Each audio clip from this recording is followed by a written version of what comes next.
从科学角度来看，通过在地球和太阳之间建造一个太空遮阳伞，阻挡一部分射向地球的太阳光，来应对全球变暖，是否可行呢？为此，我们需要明确7个问题。第一个问题就是要拦截多少射向地球的太阳光，这个已经有科学家算出来了，那就是如果要完全抵消工业化开始到现在人类所造成的全球变暖的累计影响，至少需要遮挡2%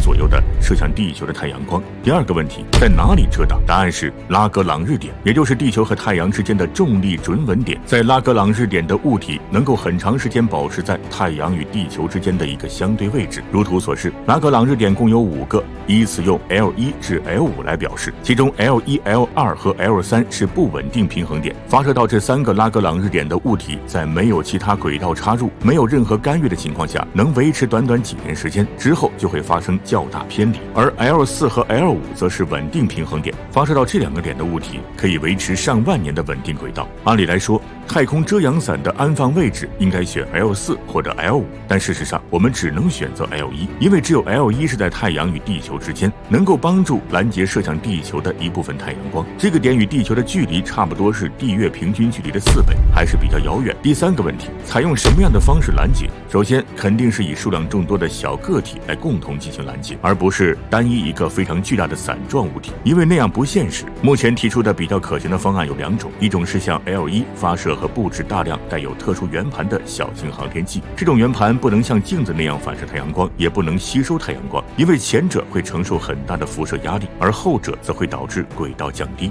因此这种圆盘应该是能让太阳光通过并且让太阳光变模糊的圆盘，从而达到成比例降低总辐照度的目的。如果一个圆盘的直径是60厘米，那么这样的航天器需要多到能够覆盖450万平方公里的地方。第2种方案则是将模糊圆盘换成大型空间透镜，只要能够将平行的太阳光线直接分叉或短暂汇聚后再分叉就可以。这个方案需要覆盖的面积要比第1种方案少很多，只需100万平方公里左右。第4个问题，相关技术是否成熟？答案是肯定的，因为我们有向 L1 发射物体的经验，例如绝大多数已经发射的太阳观测卫星都位于 L1 拉格朗日点。第5个问题，所需费用要多少？答案是方案1需要16万亿美元，方案2较少一些，需要几万亿美元。因为方案2的透镜不同于方案1的模糊圆盘，模糊圆盘需要一定的厚度来模糊太阳光线，而方案2的透镜只要能够将平行的太阳光线直接分叉或短暂汇聚后再分叉就可以，因此可以做得很薄，例如只有几毫米甚至只有1毫米薄，这样就能减轻发射质量，减少发射次数。当然了，随着未来航天发射成本的降低，建造太空遮阳伞所需要的最低费用有望降低到2至3万亿美元，甚至是1万亿美元以内。第6个问题，后续如何维持轨道？我们前面有提到，拉格朗日点 L1 是一个不稳定平衡点，2-3年时间就会发生较大偏离，因此需要定期调整轨道。而这些小型航天器配备的维持轨道的动力装置又不能太重也不能太大，因此不能采用传统的动力系统。目前比较可行的是采用体积更小、所用燃料更少、质量更轻的霍尔推进器。第7个问题，建造这样的太空遮阳伞会产生人们不希望出现的问题吗？答案是会，而且还不少。首先就是高纬度地区，尤其是南北2极受全球变暖的影响，并不会因为太空遮阳伞的建立而有太大改善，因为在射向地球的太阳光中，大部分都是射向赤道、低纬度地区和中纬度地区的，因此太空遮阳伞遮挡的太阳光也大部分都是这些阳光，所以抵达高纬度地区的太阳光并不会减弱多少。而英国研究小组针对太空遮阳伞这一情景做出的气候模型显示，即便有了太空遮阳伞，海冰的数量仍旧在减少，并且太空遮阳伞还会导致地球平均降水量减少5%，使地球变得比原本更干燥一些。此外，太空遮阳伞虽然能保护地球上的部分区域免受洪水灾害，却也会在其他区域引发旱灾。总的来说，建造太空遮阳伞从科学角度来看确实可行，但结果可能并不是很完美。最后问题来了，你还知道哪些类似太空遮阳伞这样能够应对全球变暖的地球工程解决方案呢？